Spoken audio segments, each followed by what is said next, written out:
एक गोताखोर समुद्र की तलहटी से बाहर निकल कर आया। जो किनारे पर पहले से खड़ा था वह गोताखोर से पूछता है, जब तू समुद्र के भीतर जाकर रत्न को ढूंढता है तो उस वक्त भीतर में कैसा लगता है बताओ तो? गोताखोर कहता है, डूब लगा हूं मैं और तू ऊपर से खड़ा खड़ा वहां कैसा लगता है समझ जाना चाहते हो? वहां कैसा लगता है वह वहीं जाने पर पता चलता है, यहां से पता नहीं चलता। हाँ, यदि तुम्हारी इच्छा है वहां कैसा लगता है जानने की तो मैं तुम्हारा हाथ पकड़ता हूं, तू चल मेरे साथ, तू भी गोता लगा, ले जाता हूं वहां और खुद देख लेगा कि अंदर में कैसा लगता है। तब वह बाहर का आदमी कहता है, देखो जी हमें तो बड़ा डर लगता है डूब लगाने में, मैं यहीं रहूं और वहां कैसा लगता है यह दिखलाने का कोई उपाय करो। ये उपाय मैं नहीं जानता, मैं इतना कर सकता हूं कि हाथ पकड़ कर वहां ले जा सकता हूं, फिर तो स्वतः जान लोगे वहां कैसा लगता है। मैं बोरी डूबन डरी रही किनारे बैठ, जो अंदर में डूबने से डरेगा वह कभी भी अंदर के दृश्य को नहीं समझ पाएगा। राजस्थान में एक भगत मेरे से कहता है, महाराज मैं जब ध्यान लगाता हूं मेरी सूरत ऊपर चढ़ने लग जाती है, उस वक्त महाराज हमें बड़ी घुटन होती है। मैंने कहा घुटन क्यों होती है? तो बड़ी अच्छी बात है, सूरत तो ऊपर चढ़नी ही चाहिए, पिंड से ब्रह्मांड में सूरत की गति होनी चाहिए, यह तो अच्छा लक्षण है। कहा महाराज आप कह रहे अच्छा लक्षण है, हमको तो बड़ी घुटन होती है, बड़ी पीड़ा होती है। कहा क्यों घुटन होती है? तब वह कहता महाराज यदि सूरत ऊपर ही रह गई तो इधर घर को, परिवार को, रोजगार को, दुनिया भर के झूठ साझ धंधे को कौन संभालेगा? मैंने कहा फिर तो उधर जा भी नहीं पाएगा, उधर भी जाना चाहता है, इधर का धंधा भी नहीं छोड़ना चाहता है, दोनों मजा कैसे लोगे? पहले संसार को तोड़ आवे तब बात पिया की पूछिए जी। तलवार दो मियान एक, किस भांति सेवा में कीजिए जी। मीठे प्याले को दूर करो, कटु प्रेम प्याला पीजिए जी। अब पलटू जब शीश उतारी धरे तब राह पिया के लीजिए जी। दोनों मजा कैसे लोगे? एक नदी है, नदी के दो किनारे हैं, दोनों किनारे बड़े अच्छे अच्छे दृश्य हैं, दोनों किनारों के दृश्य को एक साथ तुम कैसे देख सकते हो? जिस किनारे पर रहोगे उसी किनारे का दृश्य दिखलाई देगा। उस किनारे का दृश्य देखने के लिए नदी पार करना पड़ेगा। अभी संसार का दृश्य देख रहे हो, संसार से परे का दृश्य देखने के लिए पलटू साहब कहते हैं, अर्ध उर्ध के बीच बसा एक शहर है, बीच शहर में बाग बाग में लहर है, सुन आकाश में उठे फुहारा शब्द का। अरे हाँ पलटू, अंतर धस के देख तमाशा भवन का। अंधकार रूपी नदी को पार करो, फिर प्रकाश का दर्शन करो। इसी किनारे से उस पार का दर्शन करना चाहते हो, यह संभव नहीं। ब्राह्मण ने कहा, देवी उस पार की बात है, इस पार में पता नहीं चलेगा। और एक बात सुनो, तुम मेरे से कह रही हो संध्या करने के लिए, संध्या शब्द कैसे बना हुआ है? संधि शब्द से संध्या शब्द बना हुआ है। दो समय का मिलन, उसको संध्या का समय कहते हैं। रात्रि का अंत जब होता है, दिन का आरंभ जब होता है, इन दोनों संधि के समय में योगी लोग संध्या करते हैं। पूर्वाह्न का अंत होता है, अपराह्न का आरंभ होता है, उस दोपहर के समय में योगी लोग संध्या करते हैं।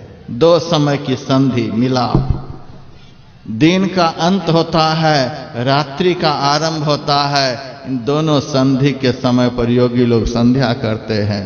संधि शब्द से संध्या शब्द बना हुआ है। देवी एक बात बताओ, सुबह दोपहर ये शाम तीनों समय का विभाजन किसके द्वारा होता है? सूरज के द्वारा।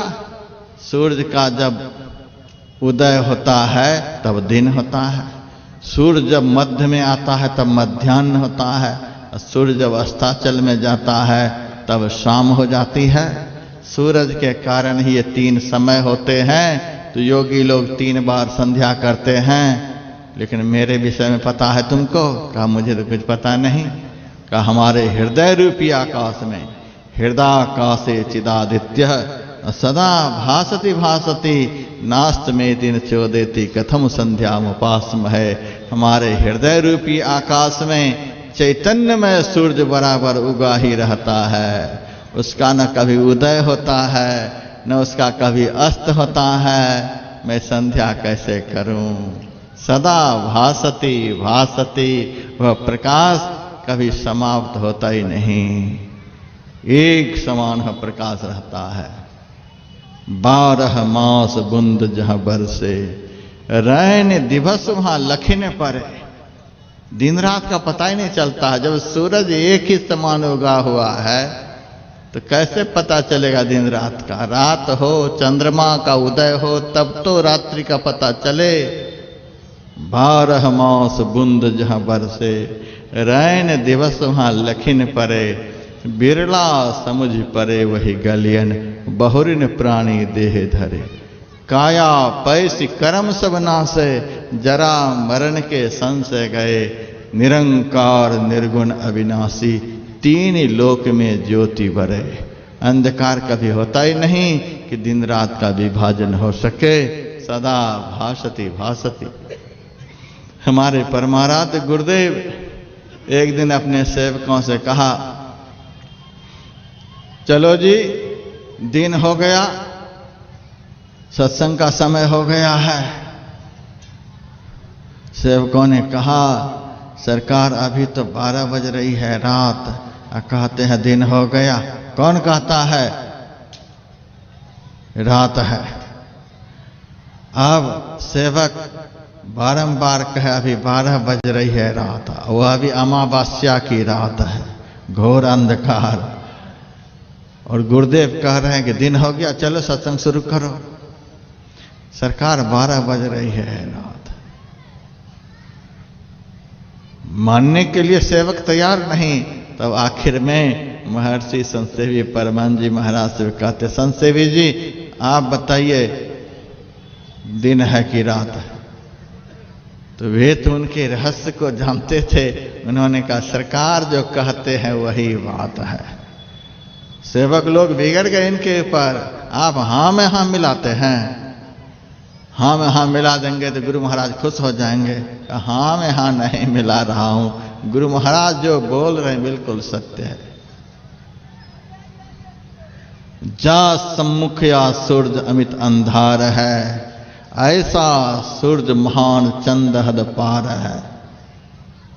जिन्होंने यह लिखा है, देख करके लिखा है, जिस सूरज के सामने बाहर का हजारों सूरज अंधकार के समान है, उस सूरज के प्रकाश में जो दिन रात अपने को प्रतिष्ठित करके रखता है, उनके लिए कब रात हो सकती है?